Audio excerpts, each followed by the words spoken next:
Vriende, ons is vandag hier by 'n ongelooflike geleentheid. Ons is by die Swaaiput geleentheid van die nuwe Akademia kampus hier in Pretoria Oos. En ek wil vir u sê, die atmosfeer, die opgewondenheid is aanvoelbaar. Hier buite reën dit sous, die wêreld is nat. Maar wat 'n ongelooflike voorreg, en ons wil glo as gelowiges dat hierdie is 'n teken van seën op hierdie wonderlike werk wat vir ons hier voorlê. Saam met my staan meneer Henk Skalekamp, hy is die uitvoerende hoof van Kanton, die plek wat dit reg gekry het om Afrikaner kultuur en kapitaal bymekaar te bring. Henk, dankie vir die oomblikke wat jy vir ons afstaan. Ons weet jy's 'n besige man. Vertel ons 'n bietjie meer. Kanton, hoe het julle hier gekom waar ons vandag is?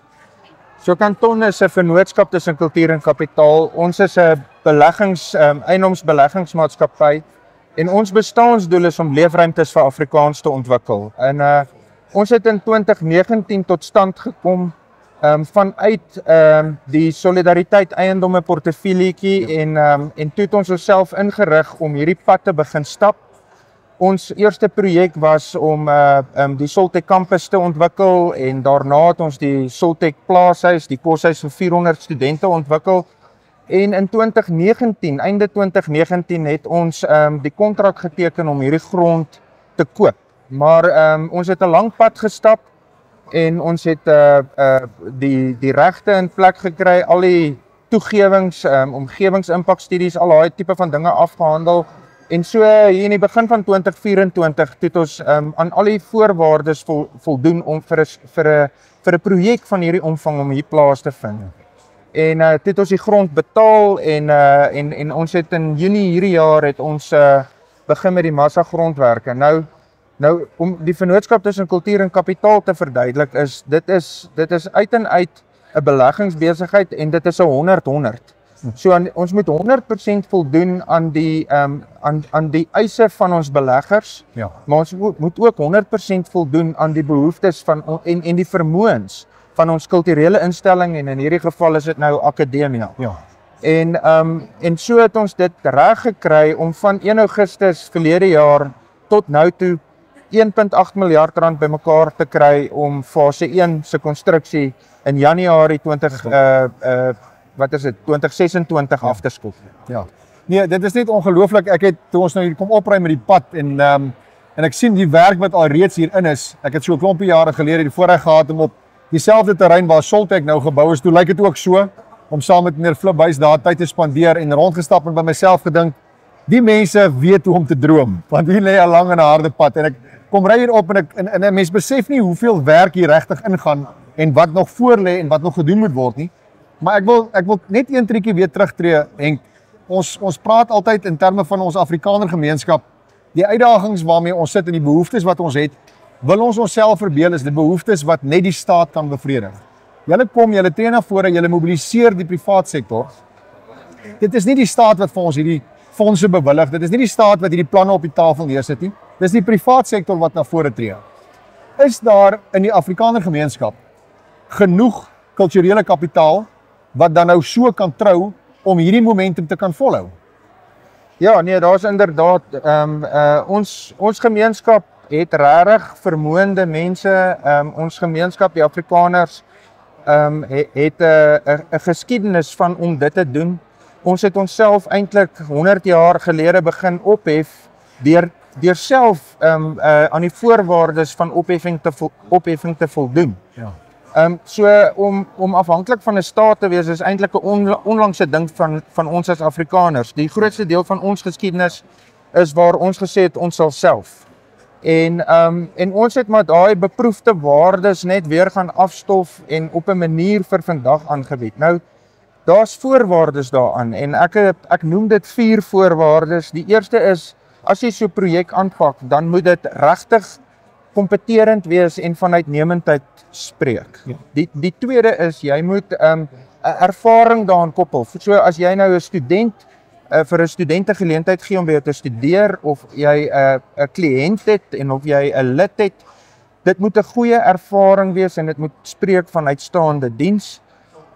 Dan Afrikaans en goeie Afrikaans, nie mengels of enige so iets nie. Dit moet goeie Afrikaans wees en goeie Afrikaans besig. En dan die 4de ene is gekoppel aan 'n groter saak. En ons groter saak is hierso die hoër onderwys tradisie van ons as 'n Afrikaner gemeenskap wat meer as 'n eeu oud is. Ja. Ek was 'n 5de generasie pik. My ma se oupa grootjie was een van 5 eerstejaars in die destydse Burgersdorp waar die teologiese skool tot stand gekom het. En hier sit ons op 'n nuwe manier daai erfenis voort en ons plan die wortels vir dit om groen lote elders in die land soos wat ons nou volgende jaar in die Parel ook Akademia loods, dit te bewerkstellig. Nou as jy aan daai hoër orde saak voldoen, dan gee jy ook dan nou as jy nou 'n beleggingsgeleentheid bied soos wat Kanton nou doen, dan gee jy die geleentheid vir jou beleggers nie net om die geleentheid om 'n goeie opbrengs te verdien nie, maar jy gee hulle ook 'n kulturele opbrengs. En deur daai kulturele opbrengs wat jy vir hulle gee jy vir hulle die geleentheid om hulle self te verwesenlik. Ja. Twee goed wat ek net mee om op te som, die feit dat julle dit op so 'n uiters professionele manier doen. En julle geniet 'n groot klomp geloofwaardigheid. Julle maak dit vir beleggers die moeite werd, soos jy nou sê, kultureel maar ook finansiëel. En dit alles inspireer ons mense om weer opnuut 'n kulturele selfvertroue te ontwikkel, waaraan ons gebrek gelei het. En 'n belangrike opmerking wat ek uit hierdie gesprek gaan met my saamvat, is die feit dat ons staatsafhanklikheid is eintlik 'n vreemde ding vir ons volk. So ek wil vir jou sê, Henk, aan jou en jou span, hierdie is vir my een van die keerpunte in ons volk se geskiedenis. Baie dankie daarvoor, baie sterkte en ek sien uit daarna om in 2026, 27 weer hier te kom draai en te sien wat julle dan reg gemaak het. Baie dankie. Baie dankie vir die geleentheid ook om hierdie boodskap uit te dra. Dit is vir ons 'n groot voorreg om met ons gemeenskap hieroor te kuier en saam met hulle hierdie fees te vier. As ek dalk net maar kan sê, ons hele veldtog is gebou rondom die toekomsbouer veldtog en dit is in ons hande om hierdie toekoms te bou. Niemand gaan dit vir ons bou nie. Ek is aan boord. Baie dankie. Dankie Henk. Ons is knie diep in die water, in die modder, maar ons koppies loop oor van genade hier by Akademia se splinternuwe gronde in die ooste van Pretoria. Dit is vandag die soispit seremonie en ons begin vroeg in volgende jaar om die nuwe Akademia kampus te bou. En ons is hier by Akademia studente. Julle vertel vir ons, hoekom is julle hier vandag? Hoekom het julle Akademia gekies as julle studietuiste?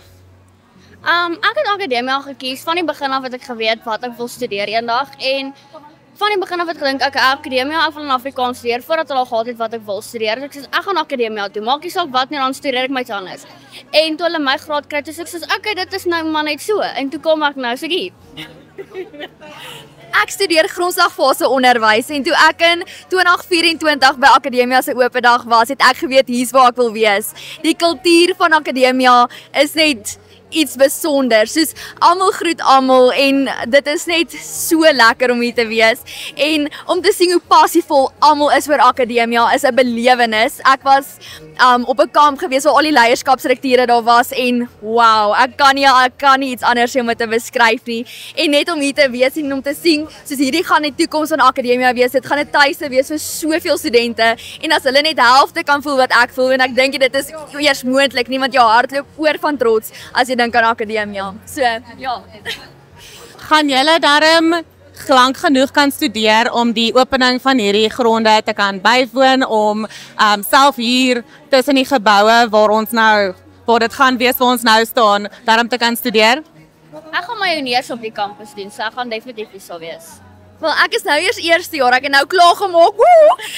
So ek gaan my 4de jaar hier klaar maak. In 2028 maak ek my BEd graad klaar. So ja. Dis 'n groot voorreg. Julle dit so baie vooruit te sien.